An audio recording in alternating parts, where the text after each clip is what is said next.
24லயே செத்து போயிட்டது. நீங்க அவங்க வந்து பேசுவான், யாராவது ஒருத்தன் கேட்டான்னு வைங்க அப்படியே மாத்தி போயிடுவான். ஏன்னா 77ல பதவி ஏற்கிற எம்ஜிஆர் 73 டிசம்பர் 24ல செத்து போன பெரியார் எப்படா வந்து பாராட்டுவார்னு யாராவது சீமான். ஐயா ராமதாஸ் இல்லைன்னா நான் கிடையாது, நான் பேச படிச்சது அவருக்கு தான். ஆனா சீமா எங்க சந்தோஷம் என்ன தெரியுமா, ஒரு விதத்துல சீமா நான் பாராட்டுறேன். 85 வயசுல மருத்துவர் ராமதாஸ் ஐயா ரொம்ப மனமுடைஞ்சு இருந்தார். நம்ம கூட்டணியில் இருக்கிற அந்த குடும்பத்தை பிரிச்சதே நம்ம தானா.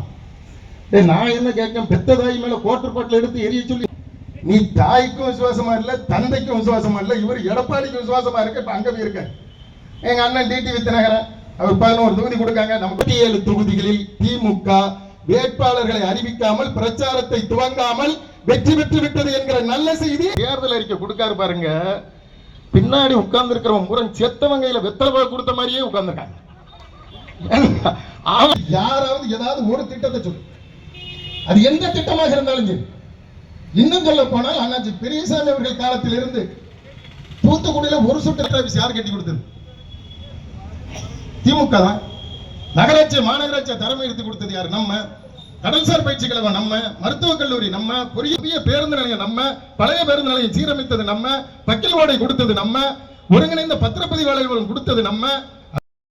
அடுத்தது நம்ம கன்னியாகுமரி, அதாவது நாகப்பட்டினத்துல இருந்து கன்னியாகுமரி வரைக்கும் ஈசிஆர் ரோடு ஆல்ரெடி டெண்டர் ஆகி 4 வே. இப்போ நம்ம வந்து டபுள் சிங்கிள் வே ஆகும், அது 4 வே ஆகுது. ஏன்னா டூரிஸ்ட் டெண்டர்லாம் இணைக்கிறது, அது நாகப்பட்டினமாக இருக்கட்டும், திருச்செந்தூராக இருக்கட்டும், கன்னியாகுமரி வரைக்கும் இணைக்கிறது.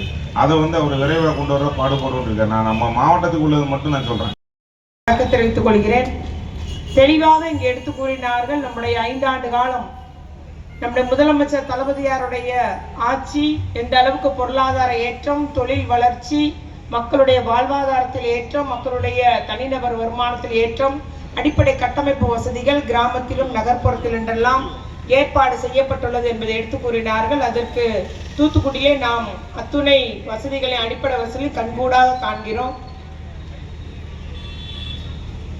அதே போலதான் எல்லா இடத்திலையும் நம்முடைய தமிழகம் எங்குமே முன்னேறி உள்ளது. அது அபரிதமான வளர்ச்சி சொன்னீங்க. திறன் மேம்பாட்டு பயிற்சியில 49 லட்சம் பேருக்கு பயிற்சி வழங்கப்பட்டது.